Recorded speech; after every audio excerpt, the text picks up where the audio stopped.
This is Killer Innovations, a show about ideas, creativity, and how you can innovate. Welcome to the Innovator's Garage, where you learn to create your next game-changing killer innovation.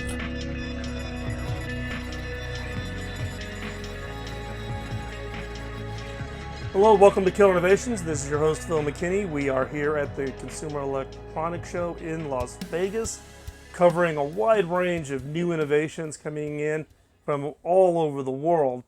Today, though, I've got a special guest in the form of Ryan McManus and Wah to talk about their company out of Ohio. Now, for the long-time listeners of the show, you know that I'm also a big advocate that innovation does not have to happen in Silicon Valley or on the coasts. Albeit I spent a big chunk of my career in Silicon Valley as the CTO for Hewlett-Packard. I'm a big believer that innovation can happen anywhere.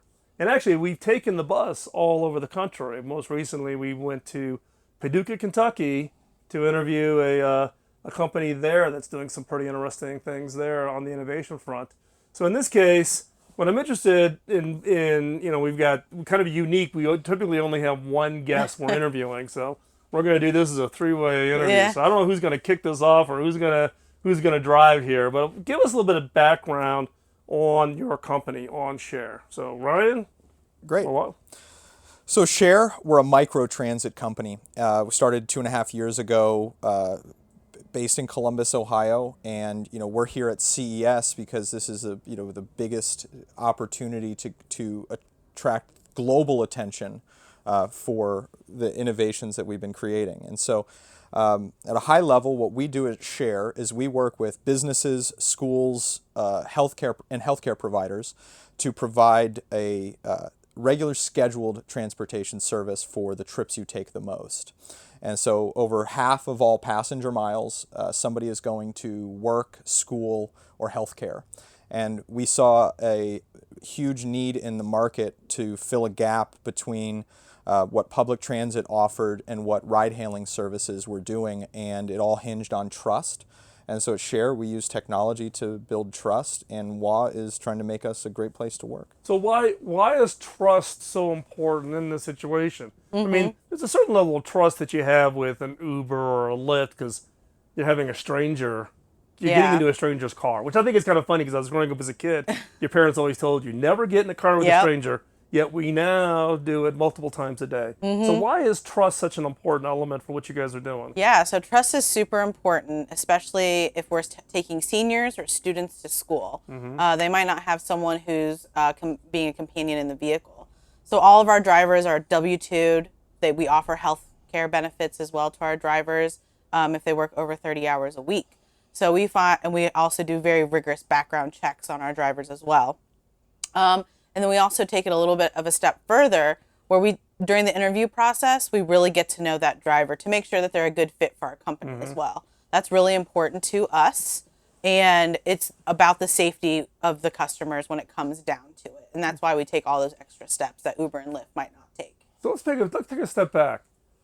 I'm always interested in what was the aha moment? What was the light bulb? What was the problem either you personally experienced or you heard about or saw? What was that trigger that all of a sudden went ding, here's a problem, and I can go solve that? So it was, we were meeting with potential customers to bring in a software solution for how they were going to address transportation challenges they had.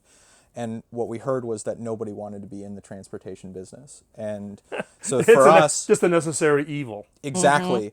These communities and businesses were taking on the burden of being a transportation company, but they weren't doing it as professionals, right? They felt forced into it. And for us, the aha moment was if we really want to create change to accelerate the demand for new modes of transportation, we have to be willing to operate that service. Right. And so was the situation here then, your software solution, you were trying to solve a problem of more efficiency, less pollution? What was back it up even prior, what was the catalyst before when you were thinking about a software solution? It was It was how do you use technology and software to fill more seats per ride? That was where we were starting, and we thought that we could bring in, and it combines routing and asset management and people management, but it was really how do we help an organization fill more seats so that they could reduce costs, and then it also was how do we help them better use their vehicle assets. Because I would visit a school and they would have a vehicle that would have less than 1,000 miles on it in a year. And they were scaled up for their peak demand of a few days a year. And so what we were able to do is come in and provide a turnkey solution so that they didn't have to have their own vehicles. They didn't have to manage drivers anymore. And they were able to then manage it by the numbers and look at what is our cost per ride. We brought a lot of transparency into the process. They would struggle with all of the hidden costs of being a transportation company. Right. Yeah. I mean, it's always the issue of what do you do versus what do you outsource. Yeah. So they look at you then as an outsourced solution then? Yeah. Is that how you get perceived? Finance, absolutely. Yeah. You know, they look at us as an opportunity to outsource, but that's just for our customers that are already operating a service today. Right. Most of it don't look at us as outsourcing. They kind of look at us as transportation as a service, and they're doing this for the first time. Okay. So a big segment of our business is working with employers to introduce transportation benefit programs. Oh, really? And so back to your question about trust. You know, why is trust so important? So I take Uber and Lyft all the time. I don't have a concern about trust. But if you were scheduling this ride for 100 employees, you would have a higher burden of trust. Or if you were putting your class in for a field trip. Or a parent putting your kid into it to take them to school in the morning because they missed the bus or whatever. Exactly. And so for us as individuals, we can trust the ride-hailing options that are available. But for organizations to have a B2B partner like us, trust is the foundation. That is essential. Is that what you heard from your customers? Was that like one of the questions that commonly came up in your conversation with them? Like, okay, I like the idea, but how are you different? How are you different? Because everybody's like, okay, maybe I'll just do a bulk buy to Uber or bulk to Lyft. We did spend a lot of time explaining how we were different, and we always start by talking about how we believe the future is multimodal, and that we're not here to take away rides from those companies because they serve a specific need in the market. And we're taking a totally separate, unmet need that today is served through very, very small, locally owned businesses that are individual in one market. They have no technology. And they struggle to prove trust. So you back up. You use the word multimodal. Explain what you mean by multimodal. So it's the idea that we're going to have a variety of different transportation options for the different events we have in our life. Share, we want this to be for the ride you take the most. So go to work, go to school, go to healthcare. But for going out in the evening with friends, that's a great Lyft ride, right? If you live on a bus line and work in a densely populated city, public transit is going to be your best option. And what we're doing is we're creating a third option that's in the middle that hasn't been networked and it hasn't been operated nationally. So I compare us a lot to CarMax. And I'll say we're building the CarMax of microtransit. And so in every city, there are half a dozen to a dozen family-owned car dealerships that run great businesses, but they don't operate in another city. And Share is doing that as we expand into other cities and prove that we can have a business with people and vehicle assets and run it profitably at a national scale. So, okay, so in addition to the trust, though, who are your drivers and do you own the vehicles, or are the vehicles owned by the drivers, or how does that work? Yeah, so we own the fleet. The driver just comes to work with us, and we have a variety of different vehicles that we use depending on who we're trying to service. So if we're going to do an employee, we're going to try to get as many people in a vehicle, and sometimes a 15-passenger van is going to be the best solution for those folks who live in a dense area right around each other. Right. Sometimes they're going to be more spread apart, and maybe only 5 or 6 people in a vehicle makes sense. So we'll send out a Honda Odyssey for those, or a sedan. We also have sedans as well. Okay. So now, how are you different than me just going to like the local car service? Like in Colorado, one of the more popular ones is a company called Presidential, right? And a lot of corporations, they do the van thing. They also do buses for events. but they also do individual cars. However, they're expensive. If you're going to do it on a large scale basis, it gets pretty pricey. How do you compete? So those are, charter rides. Right, exactly. And we have clients that will charter share for rides, but those aren't your best prices. You're paying market rate for that, right? Exactly. And so what our customers do is they say, all right, we're going to provide the right type of transportation service that's going to happen on a regular basis. Could be to and from a destination, but you're going to be taking this, 30 to 40 times a month, and that's how we're able to just be unmatched on price. Right. We're going to take a quick commercial break. When we come back, we're going to continue our conversations with Ryan and Wah to continue our conversation on share. So don't go anywhere. We'll be right back. You're listening to Killer Innovations on the BizTalk Radio Network.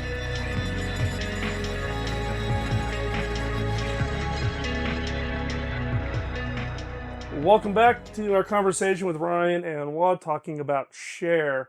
Now, you started off in Columbus. Did you have partnerships with local municipalities? Is this something that local governments are interested in? I mean, I've been involved a little bit with cities looking at smart city strategies in transportation, particularly healthcare for seniors and being able to get them to their appointments, those types of things. What's been your experience on the smart city front with regards to that? So we just started our first operation with a city, a small Dublin, Ohio.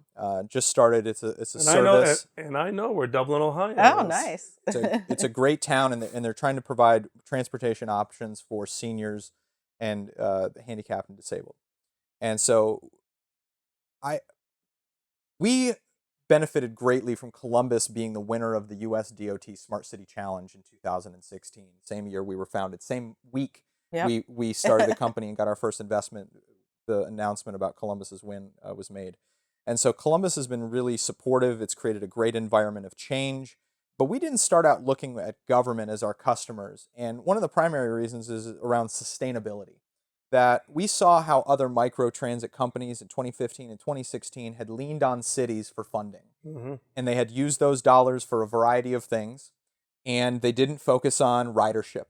And so we found that behavior change and getting riders was the most important thing, and we needed to be sustainable, so we couldn't be propped up with any government subsidy grants or funding. And so we didn't look at government as potential customers at first, but cities and transit agencies have emerged as customers that are asking for us to, at least present a proposal for how we might work together. And for us, it's about working with cities, not against cities. Back to the point about multimodal, mayors will always ask us, what are you trying to do with our transit and our cab services and existing ride-hailing drivers? You're trying to come in and bring something, and so I have to make it clear of where we fit in this ecosystem and how we're bringing in something they haven't had. Right. Well, as we shared before we started the recording, I'm originally from Cincinnati, so I've got a little affinity for Buckeye Tech, right? But my grandmother lived until she was 96 in Norwood, Ohio, right? But she drove up until she was like 88, 89. But at that point, then I had to go figure out a transportation system because I lived in Silicon Valley. My brother's in San Francisco. My cousins are in the East Coast. Nobody lived in Cincinnati. So I ended up having to go find a local cab company, open an account, and then get my grandmother comfortable with the fact that I was paying the bill. So I don't want to cost you any money. I don't want to be a burden. All the barriers for people. And then she just became more isolated because she wouldn't take advantage, even though I'm like, take advantage of it. Yeah. And what we found with senior citizens is the ability for them to stay plugged into the community. The quality of life is orders of magnitude better. Absolutely. And the It's cities are extended. trying to figure this out because people stuck in isolation is not servicing the citizenship there. Yeah, I mean, studies have shown that there's a direct correlation between longevity and the frequency of leaving your home. I remember when my grandmother stopped driving and the decline that followed. It's heartbreaking to watch families go through that. And so we want to be a trusted option, and senior might find it through their adult child who says, "Mom, look at this option." But they might also find it from their healthcare provider, or because the healthcare provider might be able to ask the question of, do you need transportation? And before having to take away their keys, you start offering them these other options. Because if you're going to take something away, let's give them something that's just as good. Exactly. Give Right. them the option, because otherwise they just feel like they're reverting to becoming more dependent rather than maintaining their independence. Absolutely. I mean, we're going to go down to a one-car household very soon, and I'm going to move completely to riding on share. And so we think that that's exactly what seniors are going to be able to start doing. Once they try it once, they're going to see how they can use it for their other needs in their It's life. like for me, I don't rent cars anymore. I can't think of the last time I rented a car when I traveled into a city. I'm an Uber or Lyft, Absolutely. depending on the city and depending on what I have available to me. I don't go stand in line in an Avis or an Enterprise to rent a car anymore. People are Absolutely. changing. People are absolutely changing. So what's the strategy on your national expansion? You got Dublin here where you're working with local municipalities. You've been in Columbus. Now it becomes the big challenge. How do you scale this? Yeah, as a startup, there's these critical proof points, right? And you've got to do something. 2018 for us was critical proof point on growth. Could we get good customers? Could we keep growing? And could we serve them? We proved that out. 19, where the proof point for us is operating in other markets, scale, being able to take our model and have employed drivers and vehicles under our control operating in new cities. And we're starting by going to 2 other C cities in Ohio, Cleveland and Cincinnati, here in January. And so we've got employees hired in both cities, recruiting a lot of drivers, and we should be wheels rolling in the next 30 days. Yep. The way we launch in a city is a little bit different. It's not like we just put ads out and people start signing up for it. It's about when the first contract gets inked. And so any day now, we'll be rolling in both of those cities. And we're looking at markets that are between 1 million and 250,000 people. And so you're not going for the big metropolis. No. It's really I don't want to call it underserved, but Middle markets. overlooked. Yeah. It's the overlooked markets. Yeah. Well, and we've built this company to be able to work in a city like Columbus that doesn't have the density, right? We're sprawled out, and we don't have individuals that are conditioned to riding public transit. So it's not like I'm just trying to take somebody from an existing bus and move them to something that's a little more luxurious. It's we're getting somebody to do something they've never done before. Yeah. Well, it's like try to get across town in Hamilton County. You can't. How how big it is? Yeah, exactly. Absolutely. You're trying to get you try to go from Montgomery down through Blue Ash all the way down into the city. You got to have a car. There's or you're going to spend 3 hours on a bus trying to make it across. And when we move into a city, we don't just open up the possibilities for anyone to sign up to go anywhere. Our customers define the destination. Right. And so, very excited about a school we're going to be working with down in Cincinnati that has campuses across the county, in multiple counties. And for them, it's not about transportation. It's about the access for students to be able to say yes to every education opportunity. And so, transportation is what we do, but we talk about access and how it's going to be able to transform that organization.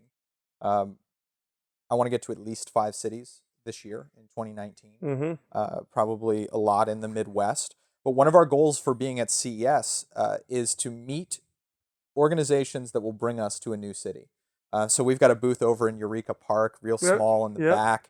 Eureka Park is kind of the innovation startup kind of area here at CES. Exactly. So it's good, small booth over there. But we're trying to meet individuals that might be an entrepreneur that wants to bring share into their city and come work with us.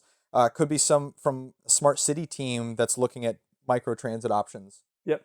So we're going to take another quick commercial break. When we come back, we're going to continue our conversation with Ryan and Wa on talking about share. Don't go anywhere. We'll be right back. You're listening to Killer Innovations on the BizTalk Radio Network.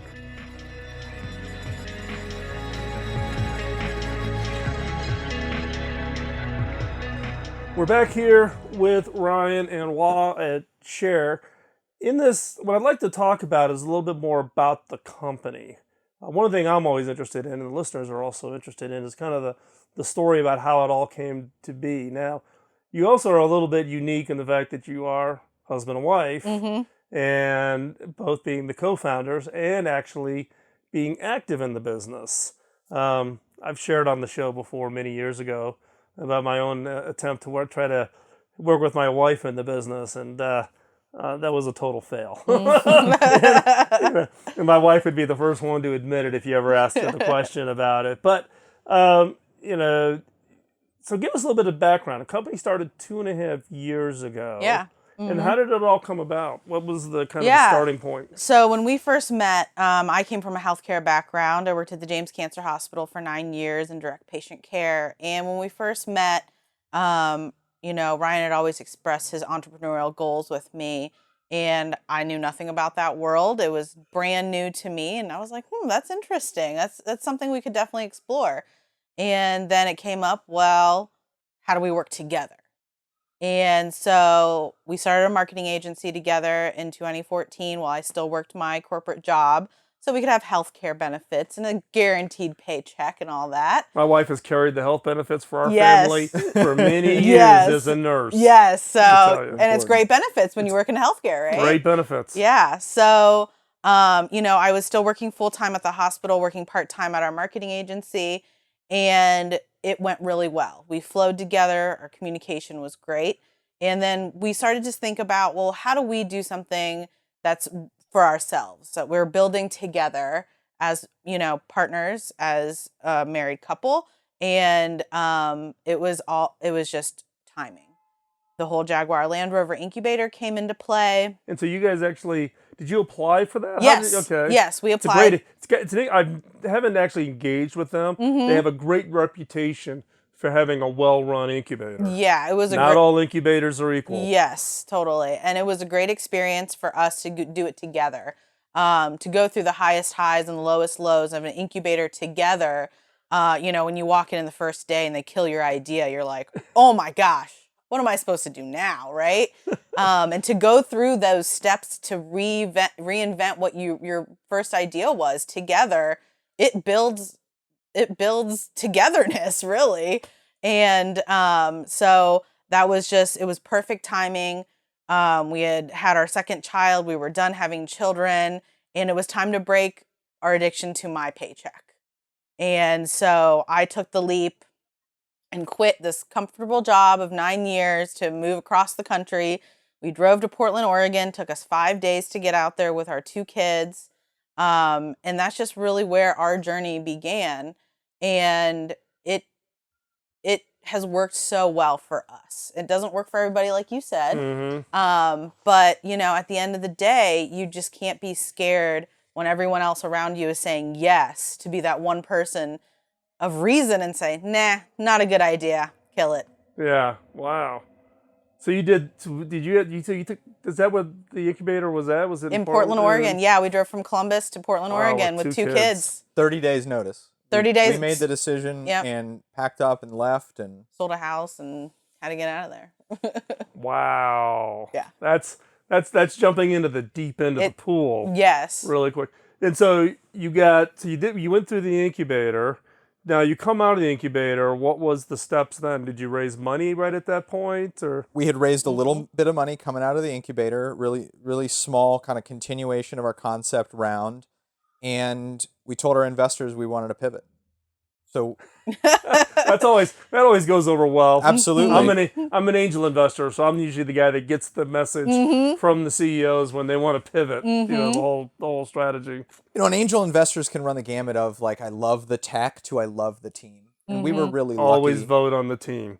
That's the number one advice I would give to any angel investor. Yeah. Because I'm a tech guy, so I will get over enthused about the tech, and every time I've done that investment has totally tanked. Invest in the team. Always invest in the team. Well, for our early investors, that turned out to be a good decision as well, because they backed the team. Right. And they said, you know, our experience, our perspective, what we had already accomplished in 6 months was enough to say, let's see this for another 6 months.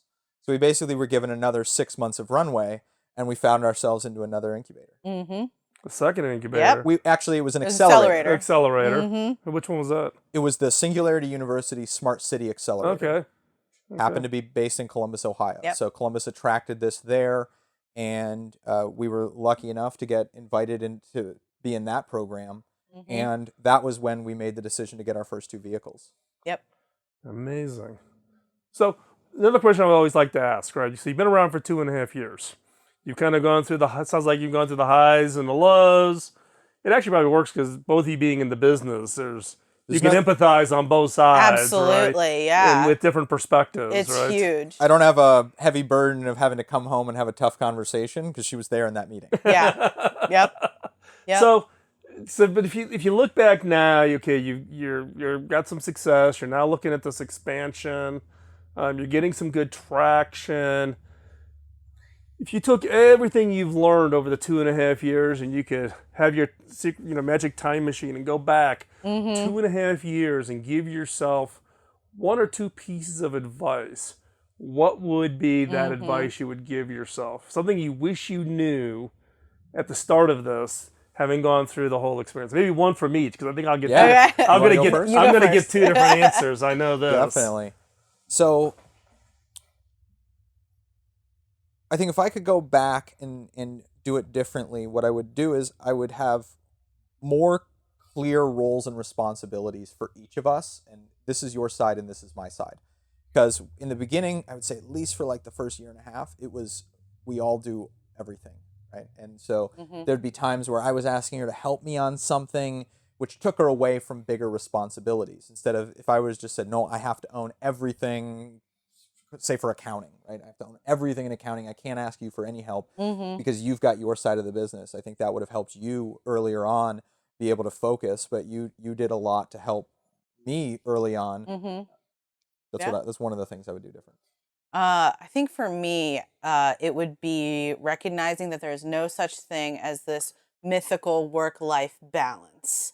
That especially being, a woman of color, a woman entrepreneur in this very male-dominated world of weird questions that are asked of me. And, people throwing mom guilt on me too, which is like not okay at all. I think I wish I would have learned all the grit that I have now. Grit is a huge defier of the path that your life is going to take. How well are you going to bounce back from whatever it might have been that happened that day at work? Right. I think I learned a lot from, the lowest of those lows that I think every entrepreneur goes through. And when I look back on those really hard times, I'm like, look what I made it through. Go ahead and throw your next thing at me because I know I can handle it. Yeah, endurance, right? Yes. It's one of the things we talk a lot about on this show is around what we refer to as the innovation antibodies. This is everybody on the outside who's throwing all that negative shade on you. Yep, I love it. I'm the expert. What makes you think you're going to figure this out? And why are you doing this? Or the guilt thing, right? As far as, shouldn't you be doing X instead of Y? All of those kinds of things. Yeah. And it's grit is a good descriptor. It is. It's that perseverance, the endurance, because absolutely it's a marathon. It's not a sprint. It is. Yep. And it's a never-ending learning process. If people want to keep track of where Share's at, what you're up to, what's the best place for them to keep up to speed? Yeah, so we're on everything, but ridewithshare.com is our main website. Really active on Facebook and Instagram. Instagram's a great place to just kind of follow the journey as we're expanding into new cities. Perfect. Ryan, thank you very much for joining us here at CES. As we wrap up this segment, don't go anywhere. Next segment, we'll have a new episode of 5 Minutes to New Ideas, the segment that prompts you with interesting, crazy, and sometimes pretty funny questions to get you to look at your opportunities in unique and different ways. So stay right where you're at. You're not going to want to miss this week's episode. And also, just as a heads up, we've got season 15 for Innovations starting here soon. We'd love to hear from you and have your thoughts about what would you see for us to do for the next 15 years. We're going to be here for the long haul, and you, our listeners, are why we do this each and every week, and we'd love to hear from you. Drop me a note, phil@killinnovations.com, and we'll be right back after this break.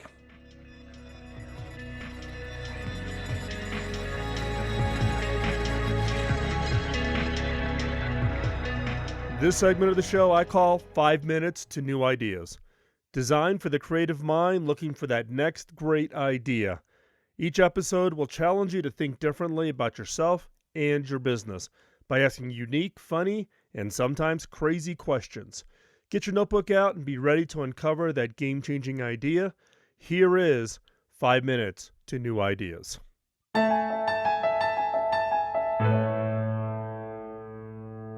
One of the first products I created as a software developer was a touch typing program called Typing Instructor. This was back in 1985, and at that time there was no such thing as a standard PC. Instead, you owned a specific brand and had access to the programs that had been written specifically for that make, whether it was IBM, Wang, or DEC. Each of these companies was attempting to create lock-in for their third-party software developers. If a user wanted a very specific application, they needed to own the computer for which it was written for. Now, was that a good thing or a bad thing? All of these brands approached the problem in unique ways. Compaq, a dinky startup in the 1980s, had the most expansive philosophy about building their business. The team at Compaq realized that to win against the industry strategy of creating unique, proprietary PCs, they must push for PC uniformity. They decided to make their products compatible with IBM. Similarly, IBM licensed MS-DOS from Microsoft, designed specifically for their PCs, a decision that subsequently made a fortune for Bill Gates. On the other hand, companies like DEC and Wang thought they could create some unique differentiators that would make the software developers come to their platforms first. Wang was especially notorious for wanting to keep their programs proprietary. Because the PC manufacturers were in a fight to dominate the market and to win over the largest market share as quickly as possible, locking a customer into using their brand and making it hard as possible for the customer to switch in the future, it seemed like a good idea.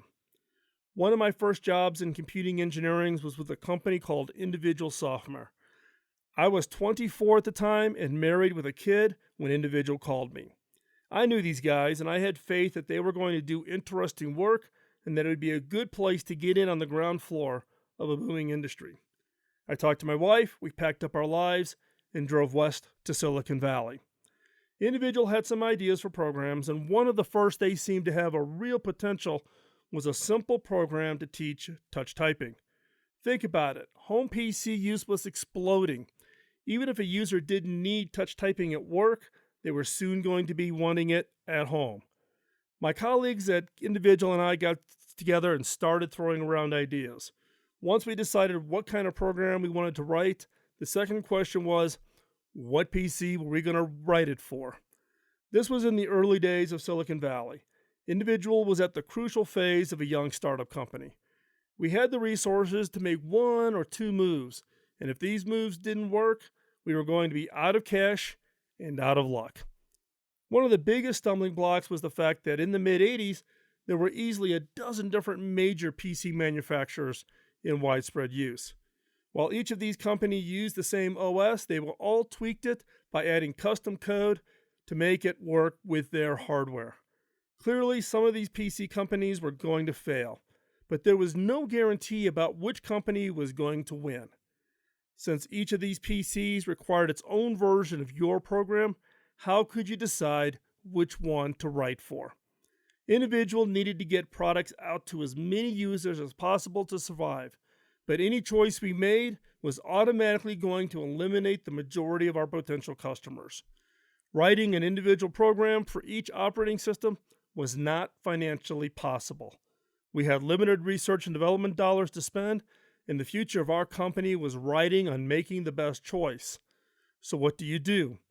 Traditionally, a company like ours would write a program and then spend lots of R&D dollars on porting it to as many operating systems as possible. However, this was not going to work for us. We couldn't afford to do it. We had the budget to write the program once, but if we only wrote it once, we weren't going to be able to sell enough copies to ever make a profit. We could take those R&D dollars and put them into an approach that would allow us to create a standard product once rather than multiple customs. Could we do that? We turned this question over and over in our heads. Finally, we did what innovators throughout history had done in this kind of a situation. We said, forget the obvious solution, and we decided to take a crazy gamble. Instead of writing a program specifically for an IBM or a Wang, we took the same amount of money and created a software engine that essentially worked as a universal translator and allowed the same program to run on any of the existing PCs. While the industry thankfully has moved away from proprietary PC platforms, developing that translation engine rather than worrying about the program was a 180-degree turn from what was the norm at the time. It could have killed our company and left us all out on the street, yet it paid off. If you go into the big box computer stores even today, you can still buy a copy of Typing Instructor more than 25 years after it was first released. It's not hip, it's not glamorous, but it worked really well, and that's what counts. So ask yourself, could you create a standardized offering of a custom product? While others are looking to flip this the other way to grab larger revenue opportunities with a custom product, don't be afraid to go the opposite direction from everyone else. I'm Phil McKinney, and thanks for listening.